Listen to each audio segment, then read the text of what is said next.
Tene November kalo tile 10 san 2025 DMS TV channel muso oni ce oni yantuma ayo bisimila DMS TV sanfɛ foli an tan no ban kan bagana lamɛnbagaw bɛɛ lajɛlen Mali kɔnɔ ani Mali kɔ kan a ka dɔn kibaru ni o wagati sele sananga dase an ka bi kunnafonibaw ma ni k'aw daw tulo kan an bɛ hakilina jigin k'aw bɛ se k'an dɛmɛ ni kunnafoni kanni na carili ani k'aw hakilinaw di hakilina jɔrɔ la wale kɔfɛ bi kunnafoniba minnu b'an bolo ni k'aw daw tulo kɔ dɔw bɛ tali kɛ November kalo tile 2 tɛmɛnen san 2025 Kucala komisariat de polisi ma ko le opération ba dɔ yɛrɛ kɔni kɛ ni localité kofɔlen na opération min yɛrɛ kɔni kɛra sɛbɛnba ye bolo kana ka ko opération yɛrɛ kɔni senfɛ Kucala komisariat ma o sera ka u bolo da maa wɔɔrɔ yɛrɛ kɔni kan u bolo dalen maa wɔɔrɔ yɛrɛ kɔni fɛnɛ ka hɛrɛla k'a fɔ ko fɛnɛ kɔfɛ komisariat ma ninnu u sera ka u bolo da ɲaminimafɛn dɔ ni ale tɔgɔ ye chanvre indien yɛrɛ kɔni u y'u bolo da o biriki min yɛrɛ kɔni k'a yirala k'a fɔ ko biriki ka ca ni biriki 7 yɛrɛ kɔni ni localité kofɔlen kɔnɔna na. Tɛnɛ tɛmɛnen November kalo tile 3 san 2025 ko accident dɔ yɛrɛ kɔni kɛra Samaya localité la accident min yɛrɛ kɔni kɛra sababu ni ka maa dɔw yɛrɛ kɔni bɔnɛ u ni na a yɛrɛ k'a fɔ ko nin don kofɔlen yɛrɛ kɔni na min ye baki ye ni ale de ka baara yɛrɛ kɔni bɛnnen don ka ba tigɛ ni mɔgɔ yɛrɛ kɔni ka taa ni Samaya yɛrɛ kɔni a yɛrɛ k'a fɔ ko wagati min yɛrɛ kɔni na camion dɔ tun bɛ ka don baki kofɔlen yɛrɛ kɔni kɔnɔna na ko camion yɛrɛ kɔni fɛrɛnen a bila o kɛra sababu yɛrɛ kɔni ni ka tiɲɛni yɛrɛ kɔni don ka na ni accident ye wale min fɛnɛ kɛra sababu ni ka maa dɔ bɔnɛ a ni na. Juma tɛmɛnen November kalo tile 7 san 2025 an ka Mali kalanko minisiri ni o ye Amadou Sy Savani ale kɔni bɛ bɔ ni ka hakiliji kɛ k'a yira k'a fɔ ko min yɛrɛ kɔni an ka Mali école ta ye ko baaraw yɛrɛ kɔni bɛ kɛ bi tɛnɛ in na November kalo tile 10 san 2025 Mali fantan 4 bɛɛ lajɛlen na. Kame wagati min na i n'a fɔ ko bi min yɛrɛ kɔni Kidali région yɛrɛ kɔni kɔnɔna ye ko école publique minnu yɛrɛ kɔni bɛ yen nɔ ko kabini kalanta yɛrɛ kɔni daminɛna k'olu ma kalan kɛ ko wa école publique ninnu yɛrɛ kɔni bɛɛ lajɛlen datugulen don o ko yɛrɛ de kɔni hukumu kɔnɔna la Kidali école karamɔgɔ ka porte parole ale kɔni bɛ bɔ ni ka walawalali kɛ ko min yɛrɛ kɔni na min ye Kidali école publique olu datugulen don an bɛ wagati min na i n'a fɔ ko bi. Juma tɛmɛnen November kalo tile 7 san 2025 AES ka lafasali minisiri olu kɔni kun bɛ ɲɔgɔn ye la Niger jamana kɔnɔna na o ɲɔgɔn ye yɛrɛ de kɔni kɔfɛ a yirala k'a fɔ ko nin don kofɔlen yɛrɛ kɔni na AES ka lafasali minisiri o kɔni taara Niger jamana ɲɛmaa fɛ ni o ye Général Abdourahmane Tiani yɛrɛ kɔni walasa lafasali minisiri ninnu ka ɲɔgɔn ye yɛrɛ kɔni na u ye kuma ɲɔgɔnya min tɛmɛ u ɲɔgɔn cɛ la ka se ka o da Niger jamana ɲɛmaa yɛrɛ kɔni kulo kan ni o ye Général Abdourahmane Tiani. Min ye MSC maaw yɛrɛ kɔni ni ninnu yɛrɛ kɔni ye bateau belebeleba dɔ ye min ka baara yɛrɛ kɔni bɛnnen don feerefɛnw yɛrɛ kɔni laseli ma jamana wɛrɛw yɛrɛ kɔni kɔnɔna ni ji sira yɛrɛ kɔni o ma ninnu ye laseli kɛ juma don November kalo tile 7 san 2025 k'u ka conteneur minnu yɛrɛ kɔni bɛ na an ka Bamako yɛrɛ kɔni kɔnɔna na ko u bɛna o baaraw yɛrɛ kɔni jɔ wagati kuntagala dɔ kɔnɔna na ni kunnafoniba de bɛ an bolo kɔrɔ bi an bɛna minnu walawala aw ye bidon kibaru kɔnɔna na. November kalo tile 2 tɛmɛnen san 2025 ko min yɛrɛ kɔni ye Kucala komisariat de polisi ma olu opération ba dɔ yɛrɛ kɔni kɛ localité kofɔlen yɛrɛ kɔni na opération min yɛrɛ kɔni kuncɛra ni maa 6 yɛrɛ kɔni minɛlen maa 6 minnu bɛ minɛ wagati min na o y'a sɔrɔ min yɛrɛ kɔni ye ɲɛnaminimafɛn o tun bɛ u bolo ko wa ni maa 6 yɛrɛ kɔni ka baara fɛnɛ bɛnnen don ɲɛnaminimafɛnw feereli ma ni localité kofɔlen kɔnɔna na a yɛrɛ k'a fɔ ko ni maa 6 minɛli yɛrɛ kɔni fɛnɛ kɔfɛ ko Kucala komisariat de polisi ma k'u sera ka u bolo da ɲɛnaminimafɛn dɔ ni ale tɔgɔ ye ko chanvre indien u sera ka u bolo da ale biriki min yɛrɛ kɔni kan k'o ka ca ni biriki 70 ye ko Kucala komisariat de polisi maaw yɛrɛ kɔni ni opération in kɛ commissaire divisionnaire Fuseyinu Jakite yɛrɛ de kɔni ka ɲɛmɔgɔya kɔnɔna na ko wa ɲani opération yɛrɛ kɔni ka kɛ o y'a sɔrɔ maa dɔ yɛrɛ de kɔni weleli kɛ dogo yɛrɛ kɔni kɔnɔna na maa min ma sɔn ka a tɔgɔ ni a jamu si yɛrɛ kɔni fɔ ni ma kofɔlen de y'i dogo ni ka wele kɛ yɛrɛ kɔni ka ɲɛsin komisariat maaw ma k'a yira komisariat maaw la k'a fɔ ko Sensina plateau quartier yɛrɛ kɔni kɔnɔna na ni yɛrɛ kofɔlen bɛ Kucala mara yɛrɛ de kɔnɔna ko min yɛrɛ kɔni ye maa dɔw ye k'olu bɛ ka ko dɔw yɛrɛ kɔni kɛ ale bɛ ka bisiga ko minnu na kosɛbɛ ni maa min yɛrɛ kɔni y'i dogo ni ka nin weleli kɛ ni ka ɲɛsin komisariat maaw yɛrɛ kɔni ma o maa kofɔlen de ka weleli yɛrɛ kɔni kɔfɛ min ye Kucala komisariat de polisi ma olu ye opération ba dɔ yɛrɛ kɔni labɛn ni localité kofɔlen kɔnɔna na ko opération yɛrɛ kɔni kɔnɔna la komisariat ma olu fɔla ni ka u bolo da sifinaka 2 yɛrɛ kɔni ka sifinaka 2 minnu yɛrɛ kɔni bɛ minɛ wagati min na o y'a sɔrɔ ba dɔ tun b'u bolo kun kɛmɛ ni ka ba min suɲɛ ale ni chanvre indien ni o ye ɲɛnaminimafɛn dɔ ye o biriki saba yɛrɛ kɔni fɛnɛ kun bɛ ni maa ninnu bolo wagati min Kucala komisariya maaw bɛ u minɛ ko bolo dalen ni sifinnaka fila ninnu yɛrɛ kɔni ka k'o kɔfɛ tuguni min yɛrɛ kɔni Kucala komisariya maaw ye olu ye sɛgɛsɛgɛli baara dɔw yɛrɛ kɔni boloda sɛgɛsɛgɛli baara min yɛrɛ kɔni kɔnɔna na u sera ka so dɔ yɛrɛ kɔni localiser so min yɛrɛ kɔni kɔnɔna na kun yiralen don k'a fɔ ko ni maa min yɛrɛ kɔni taara u ka ɲɛnaminimafɛnw bɔ nin yɔrɔ kofɔlen in na ko nin so kofɔlen in kɔnɔna na kun yiralen don k'a fɔ ko ni so kɔnɔmɔgɔw ninnu ka baara yɛrɛ de kɔni kunbɛnnen don ɲɛnaminimafɛnw yɛrɛ kɔni feereli de ma ko kabini nin so kofɔlen yɛrɛ kɔni localiser la ni Kucala komisariya maaw yɛrɛ kɔni y'a dɔn k'a fɔ ko maaw bɛ t'u ka ɲɛnaminimafɛnw san ni so kofɔlen yɛrɛ de kɔni kɔnɔna na Kucala komisariya maaw ka cɛdenw yɛrɛ kɔni wulila teliya la ni ka taa ni so kofɔlen yɛrɛ kɔnɔ a yirala k'a fɔ k'u talen so in yɛrɛ kɔni kɔnɔna na k'u ye maa 4 yɛrɛ kɔni minɛ so kofɔlen in kɔnɔna na maa 4 minnu a yirala k'a fɔ k'olu yɛrɛ kɔni ye maa 2 tɔ ninnu ka complice yɛrɛ kɔni ko bolo dalen maa 4 ninnu fɛnɛ kan kɔfɛ Kucala komisariya maaw k'u sera ka u bolo yɛrɛ kɔni da chambre indien ni o ye ɲɛnaminimafɛn ale biriki 73 yɛrɛ kɔni kan ni so kofɔlen in kɔnɔna na ko bolo dara ni maa 6 minnu yɛrɛ kɔni kan bɛ wagati min na i n'a fɔ ko bi a yirala k'a fɔ ko ni maa 6 ninnu yɛrɛ kɔni si b'a daminɛ san 16 la ni k'a bila san 48 de la ko wa kabini bolodara maa nin yɛrɛ kɔni kan min ye mandat de dépôt ye k'o dar'u ka teliya la walasa ka se ka taa u datugu kaso la ɲani u ka kiiritigɛ wagati cɛ kan bɛ wagati min na i n'a fɔ ko bi Kucala komisariya ma olu bɛ ka continuer ni sɛgɛsɛgɛli baaraw yɛrɛ kɔni ni opération ko hukumu yɛrɛ kɔni kan walasa n'a sɔrɔ nin ko in yɛrɛ kɔni ye réseau ye ka fɛɛrɛ latigɛ ni ka réseau in yɛrɛ kɔni ci ka bɔ yen wale min bɛ kɛ sababu ye ni ka an ka jamana kɔnɔdenw yɛrɛ kɔni ka kɛnɛya ko sabati ni opération ba in yɛrɛ kɔni y'a yirana k'a fɔ ko min yɛrɛ kɔni an ka Mali lakana tigilamɔgɔw ye k'olu cɛsirilen don fɛɛrɛ bɛɛ lajɛlen latigɛli la walasa ka se ka délinquance yɛrɛ kɔni kɛlɛni ka bɔ an ka jamana kɔnɔna na wa min yɛrɛ kɔni ye Kucala commissariat de police commissaire ye ni o ye commissaire divisionnaire Fuseni Jakite yɛrɛ kɔni ye ale bɛ Kucala sigibaw yɛrɛ kɔni encourager kosɛbɛ k'alisa u ka continuer n'u bisigara maa min yɛrɛ kɔni ka ko kɛta la ka se ka taa o kow yɛrɛ kɔni da lakana tigilamɔgɔw tulo kan ka d'a kan ko ni population yɛrɛ kɔni sɔnna ka to ka collaboration yɛrɛ kɔni tɛmɛ ani jamana lakana tigilamɔgɔw yɛrɛ kɔni ɲɔgɔn cɛ la ko yɛrɛ de kɔni bɛ kɛ sababu ye ni population ale bɛ fintigilakaw dɛmɛ jamana lakanani baaraw la sanga ani wagati an kɔni bɛ wagati min na i n'a fɔ ko bi ni maa 6 minnu yɛrɛ kɔni nana k'u kɔni datugu bɛ kaso la fɔlɔ ɲani u ka kiiritigɛ don yɛrɛ kɔni cɛ ko wa don n'a nataw yɛrɛ kɔni na ni maa kofɔlen ninnu olu kɔni bɛ taa kiiritigilamaw ɲɛma walasa u ka se ka jaabi kɛ ni ka ɲɛsin u ka walejugu ma n'o yɛrɛ kɔni kɛra olu ɲangili min yɛrɛ kɔni ka kan ni an ka Mali kiiritigilamaw ye k'o ɲangili yɛrɛ kɔni da ni maa 6 ninnu kan nin yɔrɔ in na an bɛ welemada kɛ ni ka ɲɛsin Mali jamana kɔnɔdenw bɛɛ lajɛlen yɛrɛ kɔni ma k'a laɲini don jamana kɔnɔdenw fɛ an ka to ka collaboration tɛmɛ ani an ka Mali fintigilakaw ni ɲɔgɔn cɛ la ka d'a kan ko ni an tora ka collaboration yɛrɛ kɔni tɛmɛ ani an ka Mali fintigilakaw ni ɲɔgɔn cɛ la ko yɛrɛ de kɔni bɛ kɛ sababu ye ni an bɛ an ka Mali autorités yɛrɛ kɔni dɛmɛ jamana lakanani baaraw la jamana fantan naani bɛɛ lajɛlen na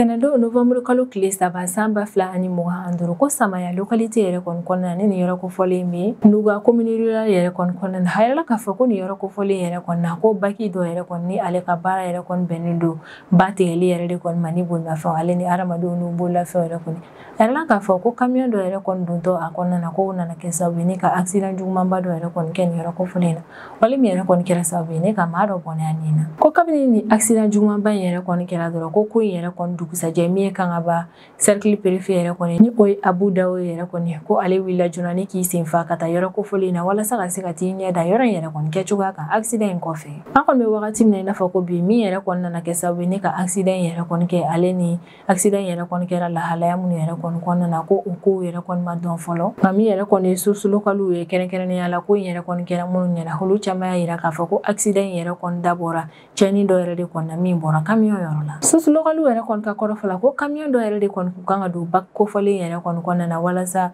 bagi in yɛrɛ kɔni ka se ka ji tigɛ ni camion yɛrɛ kɔni ko wagati min camion yɛrɛ kɔni bɛ ka don bagi yɛrɛ kɔni kɔnɔna na ko min ye camion yɛrɛ kɔni fɛrɛ ye k'o de y'a bila o yɛrɛ de kɔni nana kɛ sababu ye ni ka nin accident jugumanba in yɛrɛ kɔni kɛ ni yɔrɔ in na k'an kɔni bɛ wagati min na i n'a fɔ ko bi bila min bɔra nin accident yɛrɛ kɔni na o ye ko maa 1 de sara fɔlɔ ko nka maa min yɛrɛ kɔni kun bɛ ka camion yɛrɛ kɔni boli ale tunnen don fɔlɔ o yɛrɛ de kɔni kɛ bɛ sababu ye ni maa caman bɛ ka yira k'a fɔ ko dɔ bɛ sɔn ka fara bila in yɛrɛ kɔni kan don nataw la an kɔni bɛ wagati min na i n'a fɔ ko bi min ye camion kofɔlen ye k'ale bɛ ji kɔrɔ halisa ka d'a kan camion yɛrɛ kɔni ale ma ye fɔlɔ nka ɲinini baaraw yɛrɛ kɔni bɛ sen na walasa ka se ka fɛɛrɛ latigɛ camion kofɔlen ale ka se ka ye joona maa min yɛrɛ kɔni ni tora ni accident kofɔlen yɛrɛ kɔni na min ye kan ka ba cercle préfet ni o ye Abu Dawo yɛrɛ kɔni ale ka condoléance yɛrɛ kɔni kɛ ni ka ɲɛsin o maa kofɔlen somɔgɔw ma wa min yɛrɛ kɔni ye kan ka ba cercle préfet yɛrɛ kɔni ale bɛ laɲini kɛ maaw fɛ minnu yɛrɛ kɔni ka sigiyɔrɔ bɛn bɛ baara kɛrɛfɛlaw ma a b'a laɲini maa nin yɛrɛ kɔni fɛ k'alisa k'u ka dɔ fara ɲinini yɛrɛ kɔni kan walasa min yɛrɛ kɔni ye camion in bolibaga yɛrɛ kɔni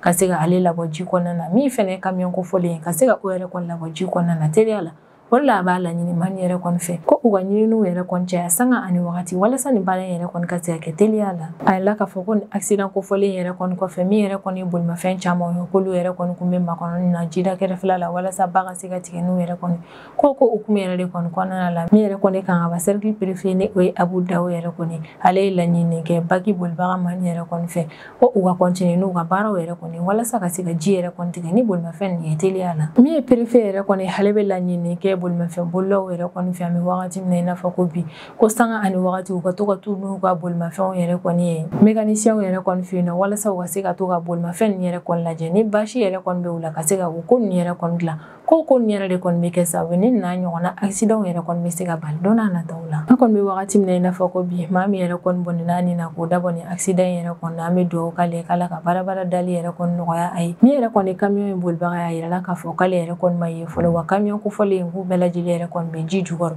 nka ɲinini baaraw yɛrɛ kɔni bɛ sen na halisa walasa ka se ka fɛɛrɛ latigɛ camion yɛrɛ kɔni bolibaga k'ale labɔ min fana ye camion kofɔlen ka o yɛrɛ kɔni labɔ ji kɔrɔla la ni yɔrɔ n'an bɛ welemada kɛ ne ka ɲɛsin Mali jamana kɔnɔdenw bɛɛ lajɛlen yɛrɛ kɔni ma k'an ka to k'an hakili to an yɛrɛ la ni an ka bolimafɛnw ye sanga ani wagati an ka to ka taa n'u ye garage yɛrɛ kɔnɔ na walasa min yɛrɛ kɔni mécanicien olu bɛ se ka bolimafɛn nin yɛrɛ kɔni lajɛ ni tiɲɛni min yɛrɛ kɔni donn'u la ale ni fɛn minnu yɛrɛ kɔni kan ka dilan min ye mécanicien u b'o baaraw bɛɛ lajɛlen yɛrɛ kɔni kɛ o bɛ kɛ sababu ye ni ka bɛɛ lajɛlen yɛrɛ kɔni kisi ni n'a ɲɔgɔnna kasaraw ma don n'a nataw la.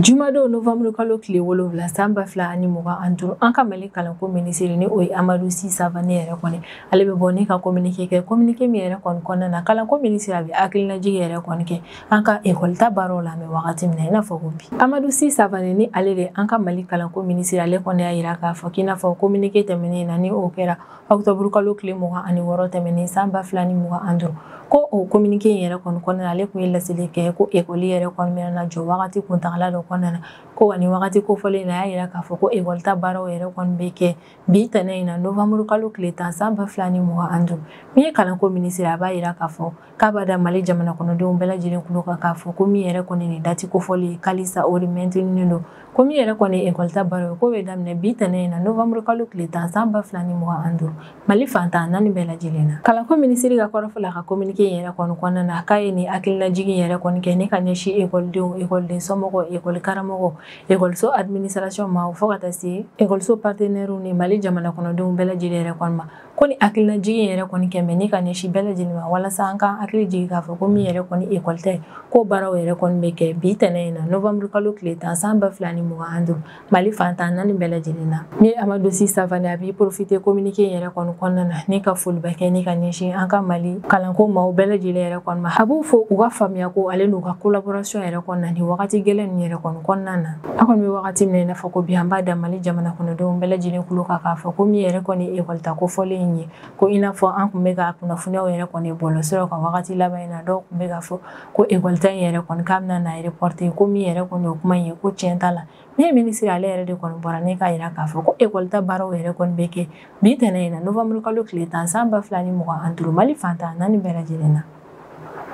san 2025 ka don san 2026 yɛrɛ kɔni kɔnɔna na a yirala k'a fɔ ko école wuli yɛrɛ kɔni baaraw daminɛna octobre kalo tile fɔlɔ tɛmɛnen san 2025 Mali fantan naani bɛɛ lajɛlen na a yirala k'a fɔ k'an ka Mali jamana yɛrɛ kɔni kɔnɔna na ko écoleso public ale ni écoleso privé yɛrɛ kɔni k'a caman yɛrɛ kɔni bɛɛ lajɛlen ye kalan wuli kɛ nin dati kofɔlen na Mali fantan naani bɛɛ lajɛlen na ko nka a jateminɛna k'a fɔ ko Kidali région yɛrɛ kɔni kɔnɔna na min ye école public yɛrɛ kɔni k'olu ma kalan wuli yɛrɛ kɔni kɛ nin don kofɔlen in na ni région in na ko min yɛrɛ kɔni kɛra sababu ni kalan wuli yɛrɛ kɔni ma kɛ Kidali région kɔnɔna na don kofɔlen yɛrɛ kɔnɔna na k'o dabɔra école public yɛrɛ kɔni datuguli la ka d'a kan ko min yɛrɛ kɔni école karamɔgɔ ye k'o dɛsɛ yɛrɛ kɔni bi école public la ni région kofɔlen in kɔnɔna na ni kunnafoniya yɛrɛ kɔni carila jumadon novembre kalo tile 7 san 2025 Fédération nationale de l'éducation des sports des arts de la recherche et de la culture de Kidal ni o ye FENAREC Kidali yɛrɛ kɔni ko kunnafoniya yɛrɛ kɔni bɔra ni syndicat jɛkulu ni yɛrɛ kɔni ka secrétaire général de yɔrɔ la ni o ye Abdoulaye Salam Maïga ye ko Abdoulaye Salam Maïga yɛrɛ kɔni ale ni kunnafoniya yɛrɛ kɔni cari bɔlɔsiraw yɛrɛ de kɔni kan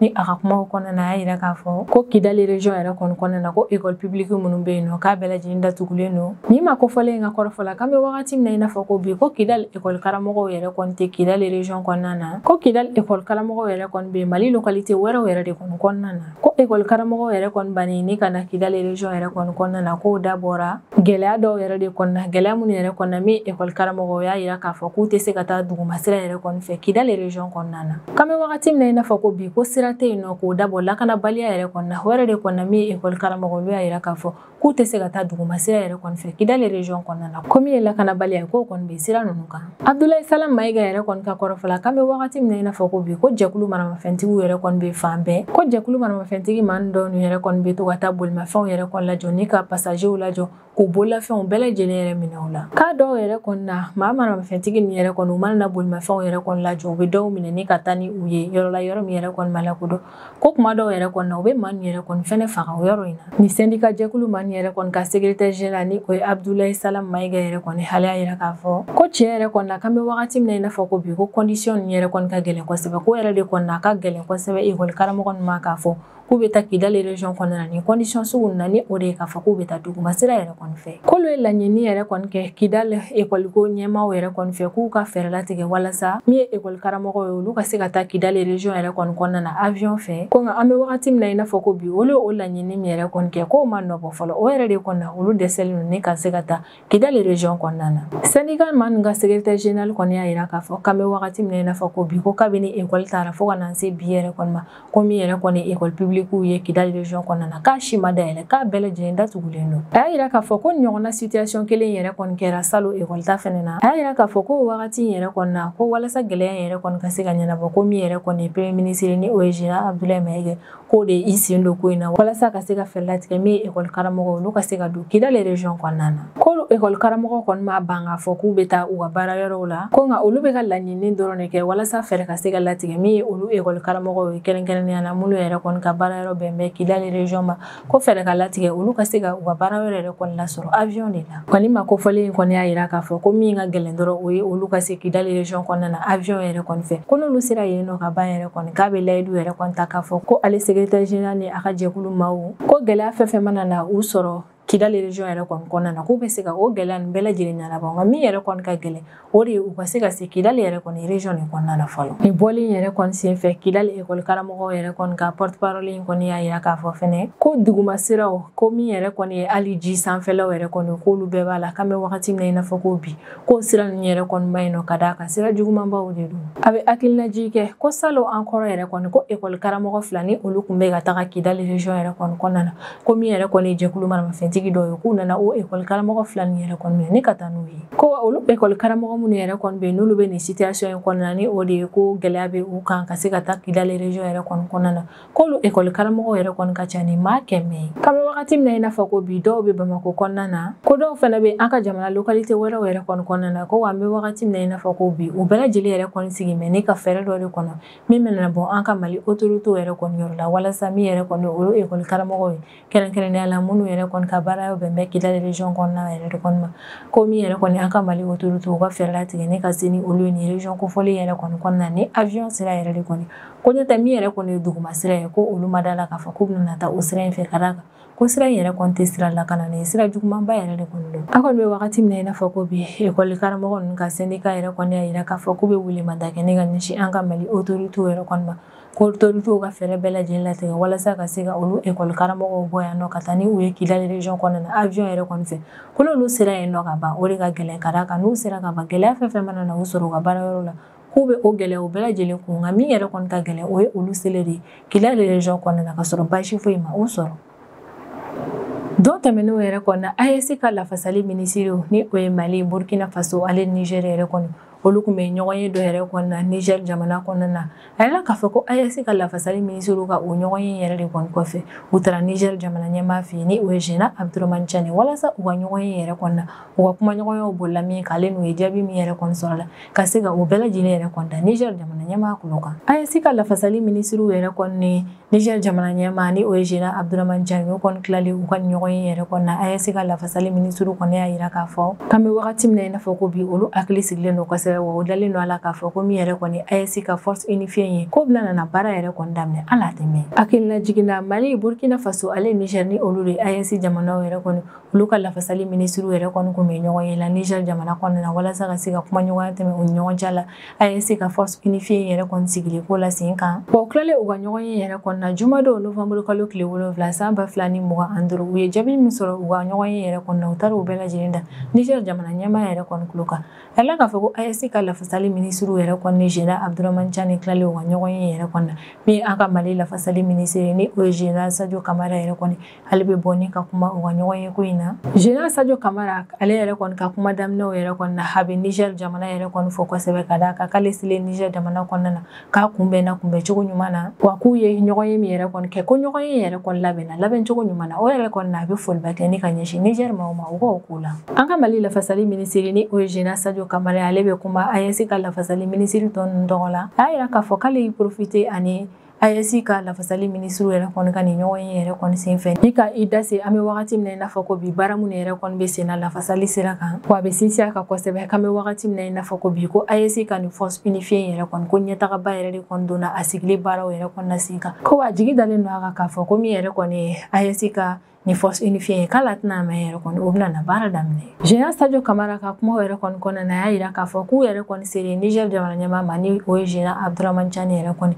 ko Général Abdourahmane Tiani yɛrɛ kɔni ye ladilikan ni bilasiralikan minnu yɛrɛ kɔni fɔ u ye o kɛra sababu ye n'u ye ɲɛtagaba yɛrɛ kɔni sɔrɔ u ka baaraw fɛnɛ kɔnɔna na ko Niger jamana ɲɛmaa yɛrɛ kɔni ka bilasiralikanw yɛrɛ kɔni kɛra sababu ye n'u ye fɛn caman faamu wa bilasiralikan ninnu yɛrɛ kɔni kɔnɔna na u y'a faamu k'a fɔ ko AES jamanaw bɛ lahalaya min kɔnɔna na mɛ wagati min na i n'a fɔ ko bi ale ni menace kura min yɛrɛ kɔni fara bɛ AES jamanaw yɛrɛ kɔni kan ni o bɛna kɛ sababu ye ka baara in yɛrɛ kɔni tɔ gɛlɛya dɔɔni ko min yɛrɛ kɔni Niger jamana ɲɛmaa ye k'a y'o bilasiralikan min yɛrɛ kɔni di u ma u ye faamuyaliba yɛrɛ kɔni sɔrɔ o ko la o kɔni kɛra sababu ye ni ka u dɛmɛ u ka AES ka nin force unifiée in sigili tɔ yɛrɛ kɔni na sen kan Général Sadio Camara ale ka kumakuncɛ kuma na a kɔni y'a yira k'a fɔ ko u ka nin ɲɔgɔn ye yɛrɛ kɔni kɔfɛ k'ale hakili sigilen yɛrɛ de kɔni bɛ ka segin ka na Mali jamana kɔnɔna na ko wa ale ni AES ka lafasali ministre tɔw u bɛɛ lajɛlen hakili sigi mɛ an bɛ wagati min na i n'a fɔ ko bi u y'a faamu k'a fɔ ko AES jamanaw ni o ye Mali Burkina Faso ale Niger k'a fanga bɛ u la wa dɔnniya bɛ u la ka fɛɛrɛ latigɛ ka bɛn ni kelenya yɛrɛ kɔni sabati jamana saba nin bɛɛ lajɛlen kɔnɔna na ni o bɛna kɛ sababu ye ka AES jamana kɔnɔdenw bɛɛ lajɛlen yɛrɛ kɔni la nisɔndiya an bɛ wagati min na i n'a fɔ ko bi an kɔni bɛ wagati min na i n'a fɔ ko bi a bɛ n'a fɔ AES ka nin force unifiée yɛrɛ kɔni k'a latɛmɛ ale bɛna na sigi sen kan ni ka baara yɛrɛ kɔni daminɛ